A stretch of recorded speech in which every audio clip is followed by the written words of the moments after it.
What's up and welcome into this quick crash course on Endgames, 37 essential principles that you need to know in order to be ahead of the crowd. I'm Grandmaster Igor Spiritov, let's rock and roll. The video is divided into a few chapters. We'll start from pawn endgames and then we'll cover other types of endgames as well. Time codes are below, feel free to skip around. In the first example, the position looks symmetric, however, white can win by applying the first rule, develop your king. Just like in an opening stage, you develop your minor pieces, knights and bishops, in an endgame, it's time to develop your king, which means to move it off the first rank closer to the center. That is what is called development. Therefore, white starts by moving the king towards that area, and as your king is centralized, after that you can begin using it to attack your opponent, which is sort of continuing to develop it. And now white can hit this pawn and then hit the other pawn, and essentially white just wins this pawn, then promotes a pawn of his own and wins the game. The second biggest difference of an endgame compared to other stages of the game is that you don't have enough pieces to checkmate your opponent's king, and therefore that plan no longer works. Therefore, in an endgame, you need to switch your plan to pushing your passed pawns forward and winning. In the current position, white could potentially play lots of different moves, but only one is correct. Noticing that you've got a passed pawn, meaning a pawn which is not blocked by any pawn of your opponent, and you can start pushing it forward, and basically black is defenseless. Black can try to chase it, but he's too slow, and white is able to promote a new queen and then win the game. That's another interesting example that turns things upside down. By middle game standards, black is doing really well. He's controlling the center of the board, he's more advanced and seems to be having some advantage here even. However, in reality, white is winning the game very easily because of an outside passed pawn. This is a really big asset in an endgame. It deflects your opponent's king and allows you to collect the harvest.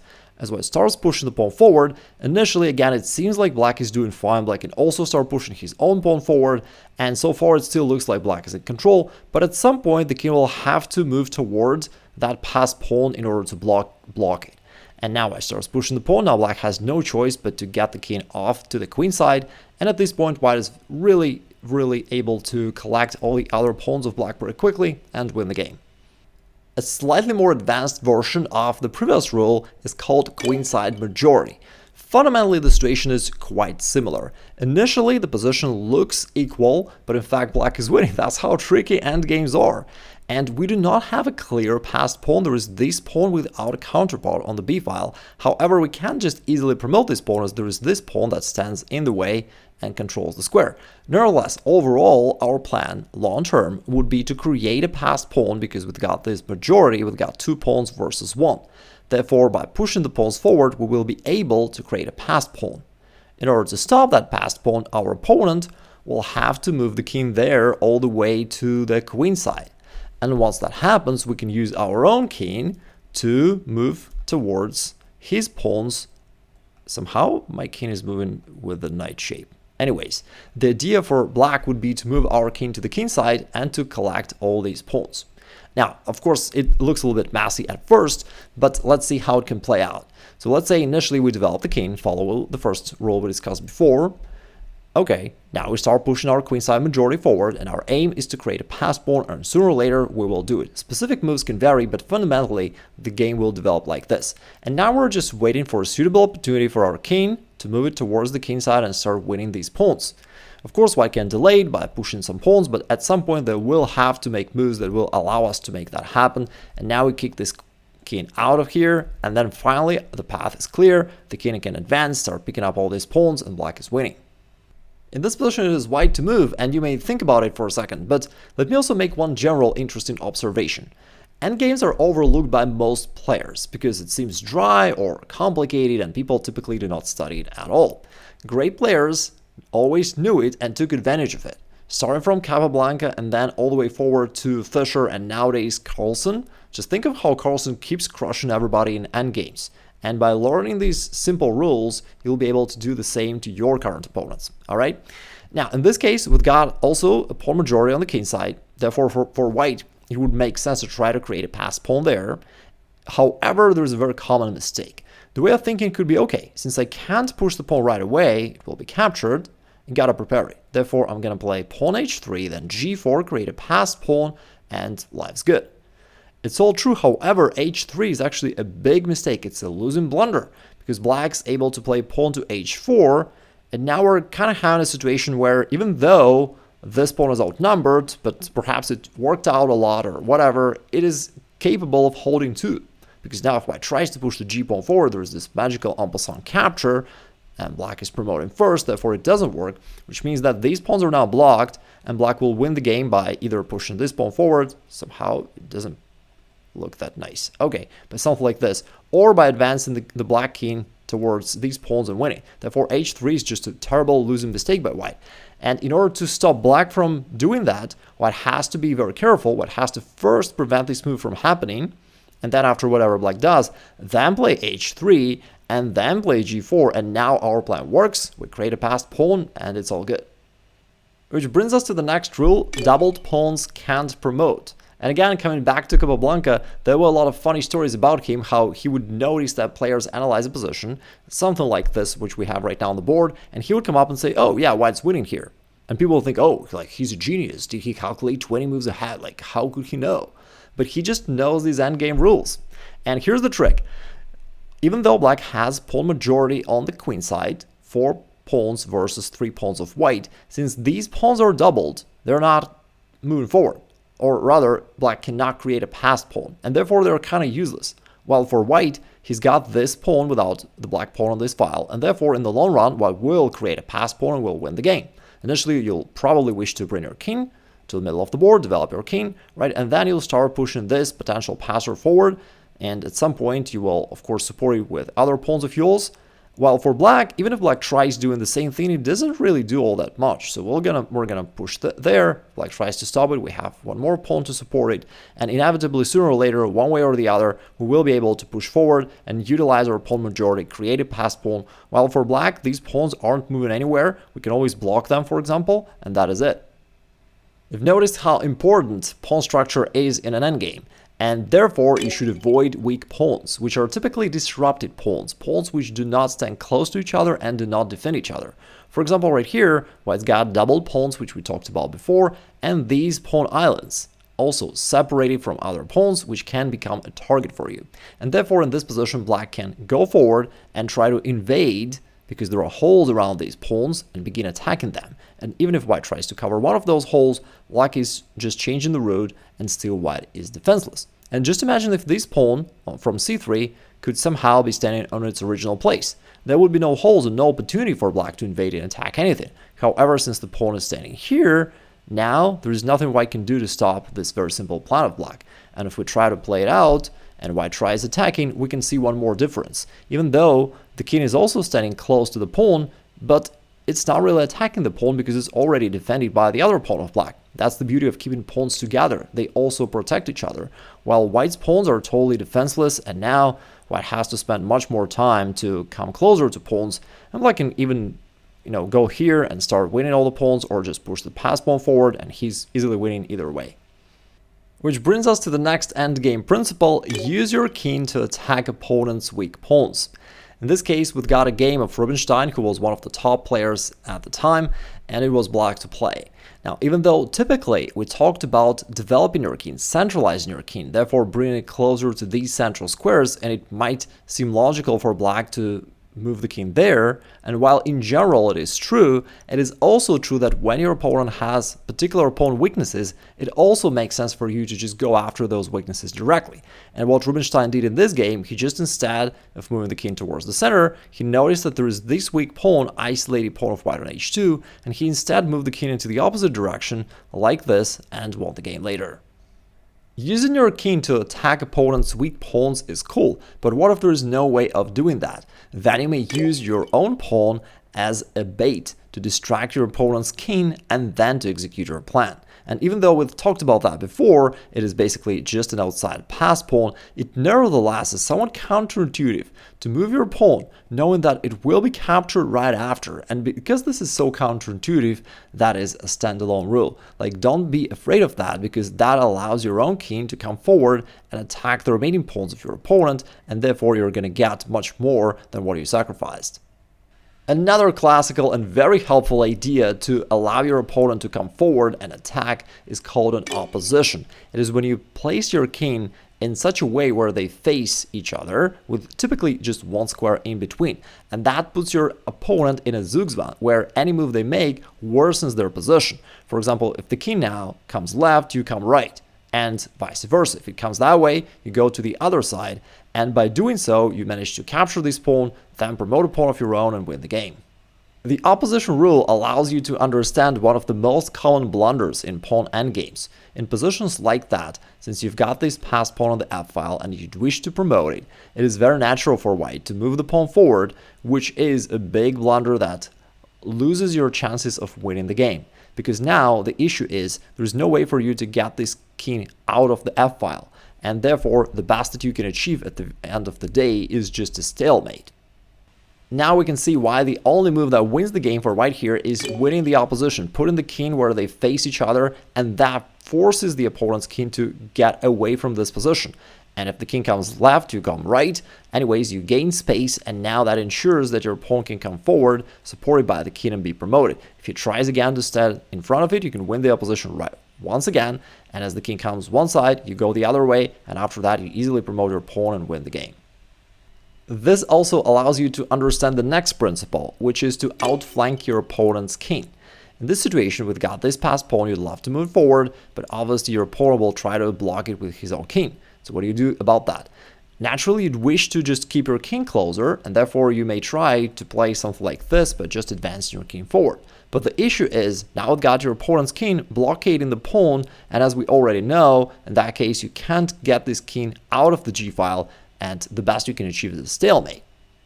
The winning idea for white here is a bit counterintuitive. You want to outflank your opponent's king. If the king stands to the left of the pawn, you want to move to the right. Therefore, you go there, in this direction, and then as both kings try to approach, the pawn will end up to the position where your king is actually on the other side of the board, and therefore you can move forward and make progress. And if he tries to blockade, then you use the previous idea, the opposition, kicking the king out and making sure your pawn can be promoted. There is another very effective technique that is used in endgames to promote your passed pawn, and it is called shouldering. In this position, black's got a passed pawn. It's coming that way. And normally, you'd wish to just keep moving it forward. But the issue is your opponent will bring the king closer, and the pawn will be either lost or at least blockaded by the king, and in both cases, it will be a draw. How do you avoid that situation? You've got to play a bit counterintuitive set of moves. King to g5, shouldering the white king, not letting it come closer to your passed pawn. And if white tries to come into that direction, once again, moving your passed pawn forward would be a big mistake, which will lead to a draw. You got to keep shouldering. Again, controlling all these squares. And if white tries to do that again, you got to do the same thing again, controlling all these squares. And even here, moving the pawn forward would again lead to a draw. You got to still keep shouldering. And only then your pawn is free to go, and now you're winning.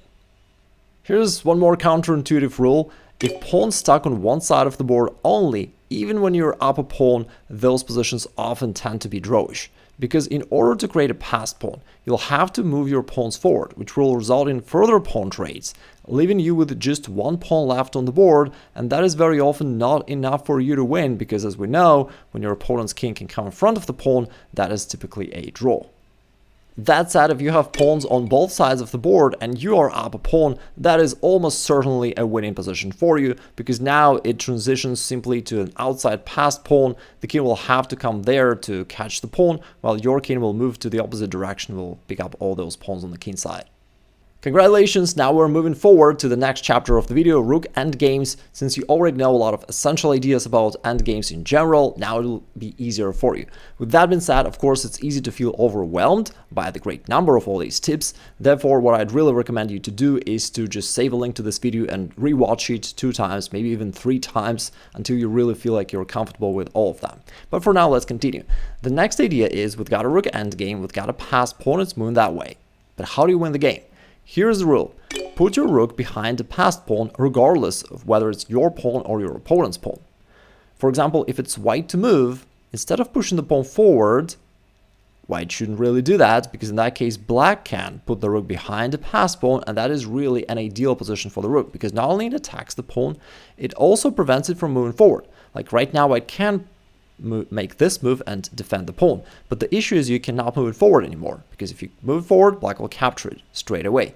Therefore, the rook controls this pawn, but also it stays active along the a file, and black can move it anywhere he wants to. For example, he can move here and cut off your king, or maybe he can move the rook towards the second rank and attack this pawn, but while also keeping an eye on that passer pawn as well.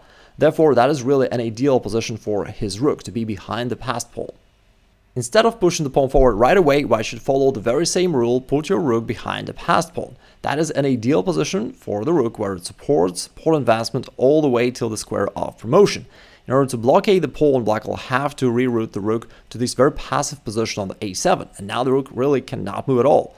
Anytime the rook comes away, the pawn will start moving forward and be promoting. Therefore, the rook gets totally stuck there, and black is totally passive. Well, your rook can actually operate, and if you put it somewhere here, it will cut off his king, but also support the pawn, and his rook is totally passive, your rook is totally active. Plus, if the rook ever tries to escape from this blockade and roll, the pawn will come forward and be promoting.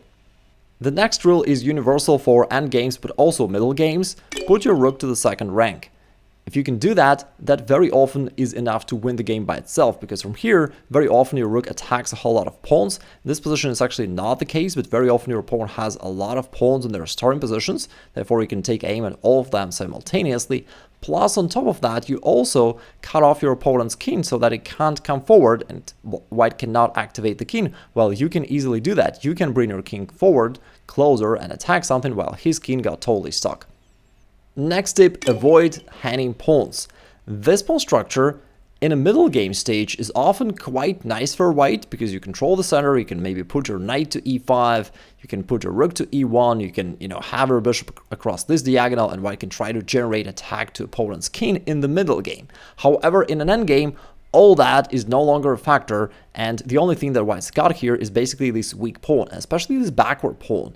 It's weak, black can blockade it, and the rook from here stands perfectly well, blockading the pawn, putting pressure, forcing the white rook to be so passive, just defending this pawn. And in the future, black will just bring his own king closer, can push the pawn to b5 to further blockade this pawn, and white is ending up with weaknesses that they have to protect in a totally passive position. In general, rooks are very suitable to attack pawn weaknesses. Therefore, pawn weaknesses become super critical in rook endgames, because your rook is a long-range piece. It can take aim at a weak pawn from a long distance, and also because it's a linear piece, it's very easy to maneuver it around, taking aim at those different weak pawns, and you can reroute it and take aim at many of them very easily, and it's inconvenient for your opponent to defend it. Therefore, it is such a critical factor. If instead of rooks, we imagine that in this position we had, let's say, knights, it would be much trickier for white to win the game, and maybe it would be drawish anyways. But with rooks, white is just winning here. Another classical situation to be aware of is situation with an isolated pawn in the center. And again, there's a big difference between a middle game and an end game. In a middle game, black would be totally fine. For example, imagine black's knight standing on f6 and guarding this pawn. Black would have no issues at all. However, in a rook end game, very often black is just losing, because this is that permanent weakness, which is very easy for white to attack. White can stack his rooks along the d file. Black, of course, can try doing the same, but then at the end of the day, white's got this breakthrough with pawn to e4. And now white is attacking this pawn 3 times. However, black cannot recapture since the pawn is pinned. In this case, he would lose a rook that stands behind. And if black doesn't want to lose the rook, he'll have to give up this pawn, but will trade rooks as well probably, and will end up with an extra pawn in a winning pawn endgame. A rook cannot stop 2 pawns on the third rank. In this case, it is white to move his upper rook. However, black has 2 very dangerous passed pawns on the queen side. And despite having an extra rook, and it is white's turn, white still cannot do anything to stop these pawns from being promoted. Because if white attacks one of them, let's say white attacks the b pawn, the other pawn moves forward, and now white needs to stop this move. And if white does that, white stops this pawn from coming forward, and the other one starts marching forward, and in doing so, black wins the game. Moreover, not only they promote, but they do that with a double attack, and they're going to win the rook as well on the next turn. There are also a few universal rules which apply to rook endgames, but to all other endgames just as well. And one of them is centralize your pieces, including your king. We know that in an opening, you need to develop your pieces and control the center, but somehow we forget that controlling the center is important, and centralizing your pieces is important throughout the entire game, endgame including. So here, for example, you can see that your bishop standing in the middle of the board controls literally the entire chessboard. which is great. And also, if your king stands in the center, it is also very easy for you to move it to one direction or the other depending on the situation down the line. And in this case, black wins the game just because his pieces are centralized. For example, black would wish to really move his king there towards this weak pawn, one of the ideas we talked about before. He can't do that right away because white rook controls this file. However, black can offer an exchange of rooks, and once rooks are traded, then nothing stops the king from moving in that direction, and the king will grab this pawn on a2, and after that black will start moving his passed pawn forward, and black will win. When you're up material, avoid an exchange of pawns. As you remember, the main plan to win in an endgame is to create a passed pawn and promote it into a new queen. Therefore, the more pawns you have on the board, the more chances you have that one of them will eventually be promoted into a queen. And therefore, in positions like that, where there is a possibility of an exchange of pawns, and you are aiming to win the game because you are up a knight here for a pawn, so you have material advantage, you wish to avoid this trade, and you can do so by pushing the pawn forward and keeping as many pawns as possible on the board, because your goal actually is not to trade pawns, but just to try to win them for nothing. Since you have more pieces, you'll be able to do that. What you should do when you're up material is to trade pieces, not pawns.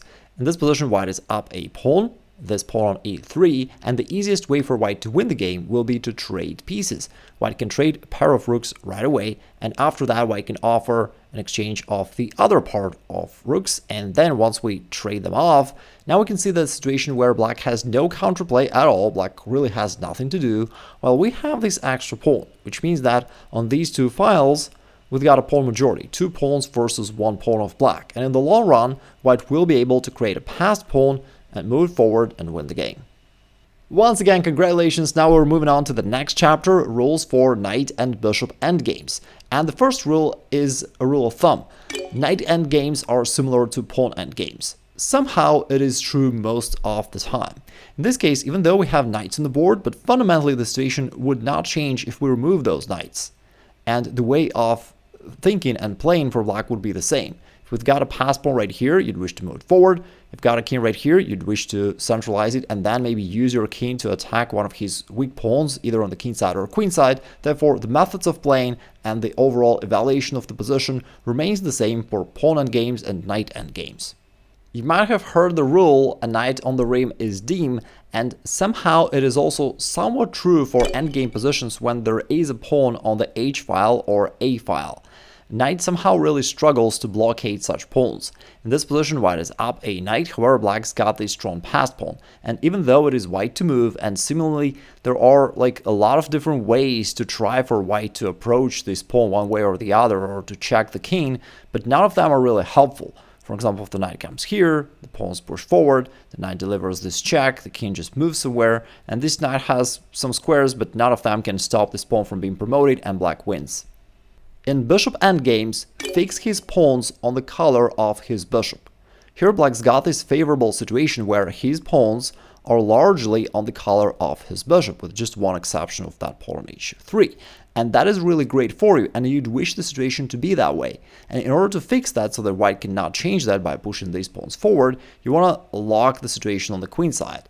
And here you have two major advantages in doing so. First off, the bishop becomes somewhat bad. Some of its movement will be limited by his own pawns. And secondly, you will always be able to attack these pawns because they are standing on the color of your bishop, while your pawns are safe. Your opponent's dark square bishop cannot attack your pawn standing on light squares. And very often that one advantage, having his pawns on the wrong color, on the color of his own bishop, is enough for you to win. Endgames with opposite colored bishops tend to be drawish. In this case, black is up 2 pawns, pawns are moving down, and normally in any other endgame, this will be easily winning for black, but not this time. Because the bishops are of opposite color, this bishop can easily control the square e5, and that is basically a fortress. There is nothing black can do to push these pawns forward. White can just go back and forth with his bishop, and that is it. Which logically brings us to the next rule. If you want to win, you gotta be sure that your pawns cannot be blockaded by your opponent. Even though white's got 2 extra pawns, but as we already know, with opposite color bishops, you gotta still be very careful. Because if you carelessly push this pawn forward, that is a big mistake, and now black's got this permanent blockade, and it is just a draw. Instead, white should push the other pawn forward, not let him black blockade these pawns, and now white will be able to keep advancing them forward, and white will win easily. Bishop is stronger than a knight in endgames when there are pawns on both sides of the board, because the bishop can operate on both sides simultaneously, while the knight typically is only active either on the king side or on the queen side, but not both at the same time. If you can place your bishop 2 squares away from the knight, it can dominate the knight entirely. From this position, your bishop controls all the squares where a knight could possibly go to, and therefore the knight is basically captured. On the next move, you can just bring your king closer and pick up this knight. That said, there are certain situations where a knight is stronger than a bishop, typically in more closed positions when there are pawn chains on the board that limit the mobility of the bishop. These could be your own pawn chain, such as in this case, or the pawn chain of your opponent. Both ways work.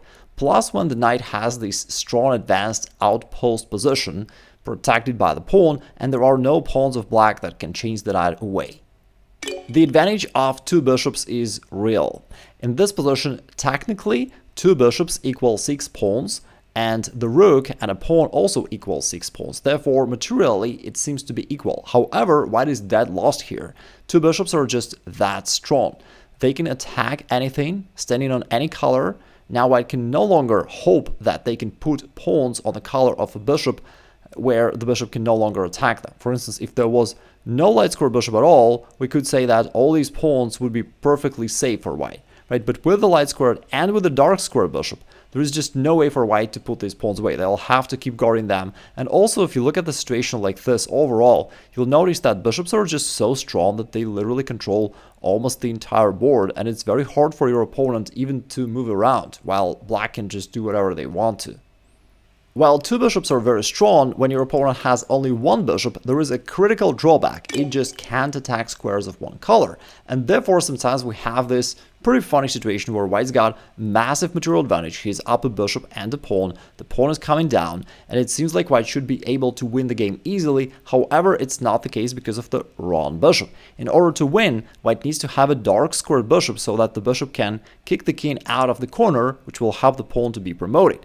But with the light square bishop, that just cannot be achieved, and if white tries to move the pawn forward, black just does nothing at all, just moves the king back and forth, and white cannot do anything. He can't kick the king out of the square because he's got no dark square bishop, and if he tries to keep the light square bishop closer, that only leads to a stalemate.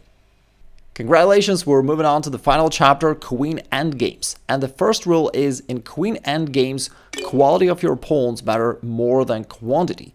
In other words, passed pawns simply win the game. Why is that so?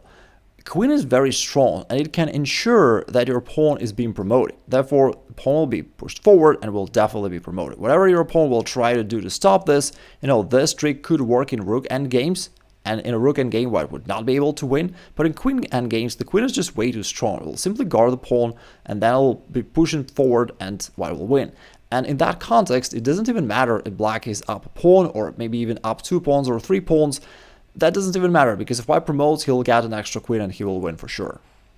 In Queen endgames, you should use your king actively and don't be afraid of checks. That is another very counterintuitive idea, because normally throughout the game of chess, in an opening or in a middle game, we typically try to hide our king, protect it, keep it away from your opponent's queen.